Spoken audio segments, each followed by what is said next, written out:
And the next point 9 is that the Quran is about change. It is about change. It is about, there is a phenomena which is taking place, and I don't know if the phenomena is here in this country, but I have noticed the phenomena in the UK. And I have interviewed many people who study.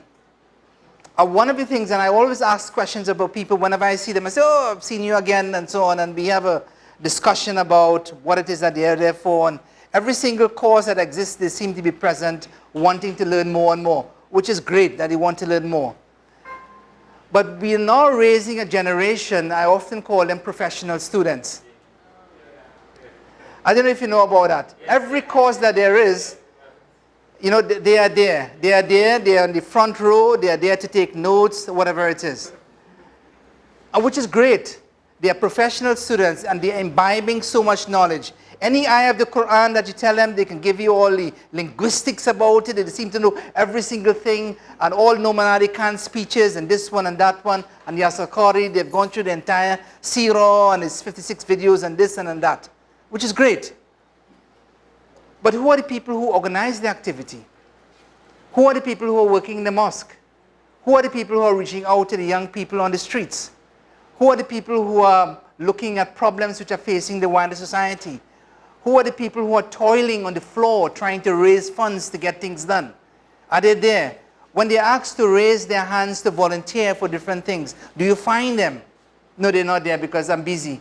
What are you doing next weekend? Oh, next weekend Sheikh so-and-so is doing another course. I can't come to that meeting, or I can't do this, I can't do that. It's something, it's just a bizarre phenomena that we have developed, this sense of wanting. It's a thirst for knowledge, which is great. But that thirst gives you a sort of inspires you. Sometimes you could almost take drugs at times to get some sort of a high. And you can even get a high with knowledge as well. But that in itself should not dissuade you from understanding your responsibility of being able to, yes, I've learned something. And this is why, the hadith talks about the Quran. خَيْرُكُمْ مَنْ تَعَلَّمَ الْقُرْآنَ وَعَلَّمَهُ. That the best of you is who learns the Quran and teaches it to وَعَلَّمَهُ, who teaches it to others. And this to me represents what I call a methodology. It is a methodology that the Prophet Muhammad ﷺ has taught us. And this methodology he's telling us is that you learn who learns the Quran and who teaches the Quran. So the learning process is not something that you keep on learning, and every time you see that person, you say, Akhi, I'm learning, I still haven't reached the stage where I'm in a position to teach, because I'm learning. I'm not able to do anything because I'm learning still.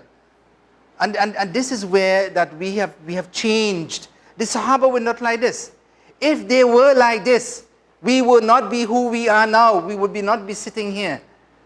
But they learned little. They learned an ayah at a time. They knew whatever it is that they knew. We think about the Hujjatul Wada, the last sermon which the Prophet gave.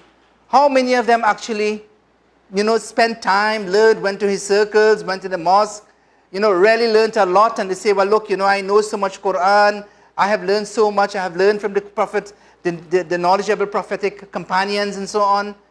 How many of them did that? But whatever little that they knew, they were able to convey to others. And that is an attitude. It is an attitude that and a habit that needs to be developed within us, such that we have a little bit of knowledge. And this is why, one of the things that I do is that I fortunately have the opportunity to go to a lot of training courses. I mean, every month I go to maybe at least one or two. And these are not just Islamic things, but these are professional courses on all different types of disciplines. But whenever I go to a course, okay, I have an objective in mind.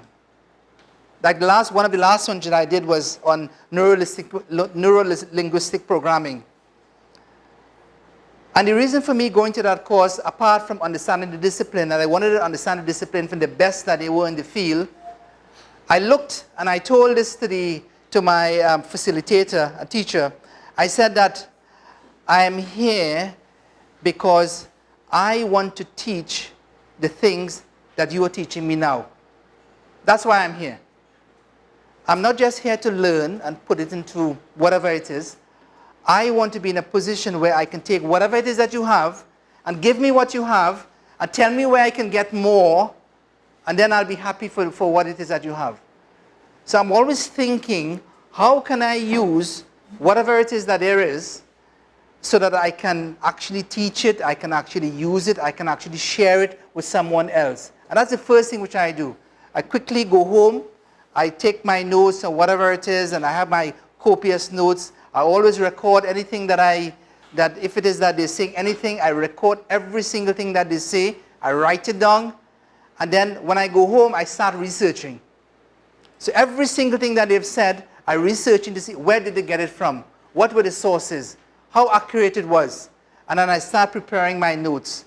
By the end of the first couple of days after I've been to a program, I have a copious set of notes ready, almost as if I'm about the level of my teacher, of my facilitator. And then I use that to be able to do something else, to be able to say, oh, look, somebody asked me, well, can you do something here? I said, okay, I'll do it. What would you like to talk about? And I already have something in mind, something I've just learned. And I think this is something that you can learn, that you can learn, and you can apply it to the Quran. So the Quran is about change, it's about making us better, but it's also about changing us, inshallah. And the last thing is the words of Quran Murad. For those of you who haven't read The Way to the Quran, it is so important for you to read this book about how to be able to engage with the Quran.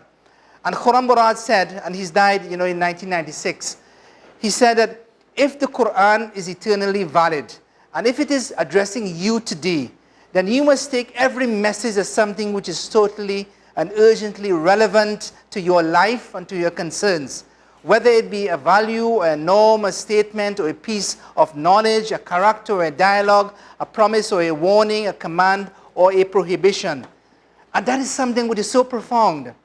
You see, because when people open the Quran, and for most of us we do, say, my gosh, look at these Jews. We look at Surah Al-Baqarah and say, Allah really went after those Jews, didn't he?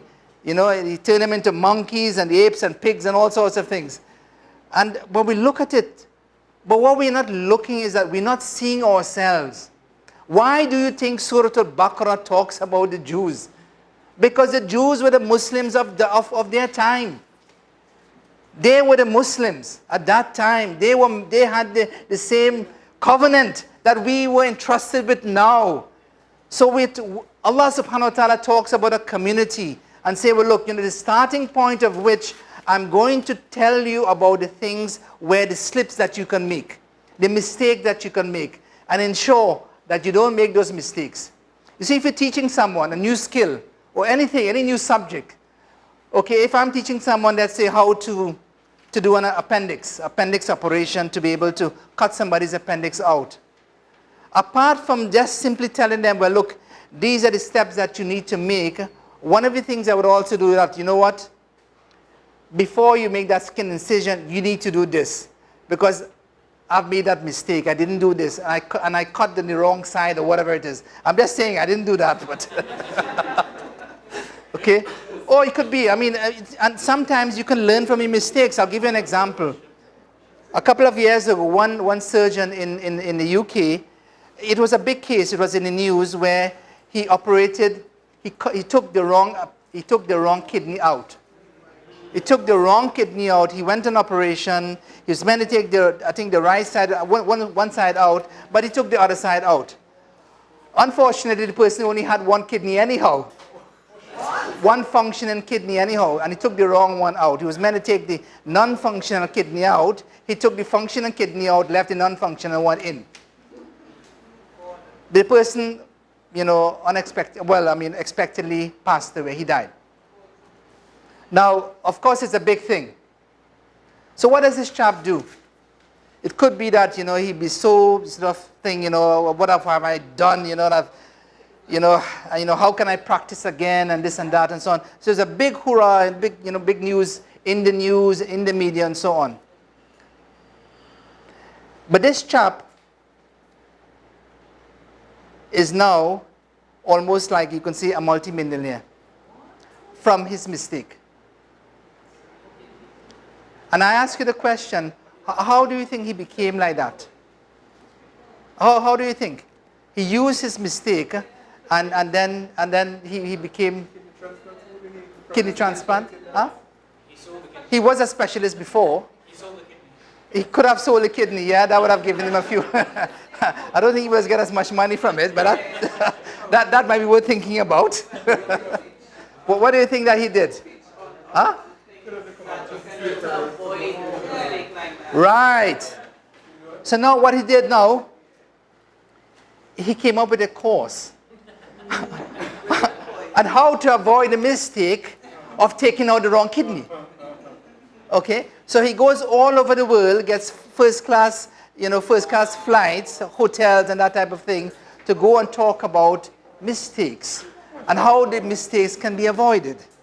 Okay, but the important thing about it is that he learned his lesson. He knew he made a mistake. He became reflective about it. He was remorseful about it. At that point in time, at this point in time, he can't bring that person back to life. There is nothing he can do. He can't be remorseful or sorrowful for the rest of his life. He can't do that. I mean, he could if he wanted to. He could, but he did not. Instead, what he did is that he came up with this course to be able to teach people about, human error, a human factor